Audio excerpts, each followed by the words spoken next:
സത്യവാങ്മൂലത്തിൽ നൽകിയതിനേക്കാൾ കൂടുതൽ കാര്യങ്ങൾ തങ്ങൾ കണ്ടെത്തിയിട്ടുണ്ടെന്ന് ജസ്നയുടെ പിതാവ് ജെയിംസ് ജോസഫ്. മകളെ ആരോ അപായപ്പെടുത്തിയെന്ന് ഉറച്ചു വിശ്വസിക്കുന്നു. ലവ് ജിഹാദ് അടക്കമുള്ള വർഗീയ ആരോപണങ്ങളെ പൂർണ്ണമായും തള്ളുന്നു. മുണ്ടക്കയത്ത് തന്നെയാണ് തിരോധാന കേസിലെ ചുരുളുകൾ ഉള്ളത്. ഇത് കോടതിയെ ബോധ്യപ്പെടുത്തുമെന്നും പിതാവ് പറഞ്ഞു.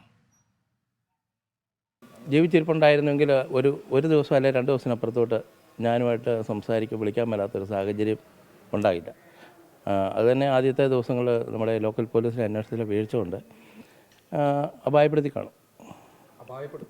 പുറത്ത് വിടാൻ പറ്റാത്തൊരു സാഹചര്യം ഉണ്ടായിക്കാണും, അപായപ്പെടുത്തി കാണും. എല്ലാം ലവ് ജിഹാദും മറ്റുള്ള ഒത്തിരി പറയുന്ന രാഷ്ട്രീയ മുതലെടുപ്പും ജാതി വർഗീയതയൊക്കെ വരുത്താൻ വേണ്ടിയുള്ള അങ്ങനത്തെ സംഭവം ഞാൻ അന്നും വിശ്വസിക്കത്തില്ല, ഇന്നുമില്ല.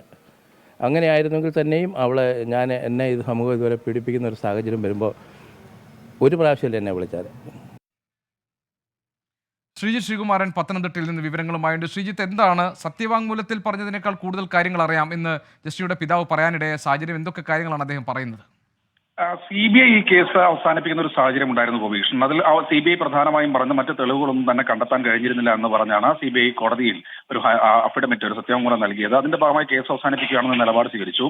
അതിന്റെ ഒരു എതിർ സത്യവാങ്മൂലം എന്ന നിലയിലാണ് കഴിഞ്ഞ ദിവസം തിരുവനന്തപുരം CBI കോടതിയിൽ ഇത്തരത്തിലൊരു ഹർജി തങ്ങൾക്ക് കൂടുതൽ കാര്യങ്ങൾ അറിയാം ഈ വിഷയത്തിൽ എന്ന് പറഞ്ഞ് പിതാവ് കൊണ്ടുപോയി കൊടുത്തത്. അതിലാണ് കൃത്യമായ രീതിയിൽ തന്നെ പറഞ്ഞത് തന്റെ മകളെ ആരോ അപായപ്പെടുത്തിയിട്ടുണ്ട്. അത് സംസ്ഥാനത്തിന് പുറത്തോ അന്തർ സംസ്ഥാനത്തെ ബന്ധങ്ങളോ ഒന്നും തന്നെ അതിൽ കാണുന്നില്ല. ലവ് ജിഹാദ് അടക്കമുള്ള വർഗീയ ആരോപണങ്ങളും പൂർണ്ണമായി തള്ളുകയാണ്.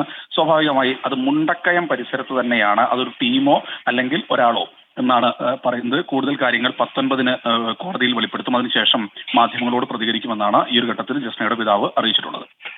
ശരി, ശ്രീജിത്ത് ശ്രീകുമാരനാണ് വിവരങ്ങൾ നൽകിയത് പത്തനംതിട്ടയിൽ നിന്ന്.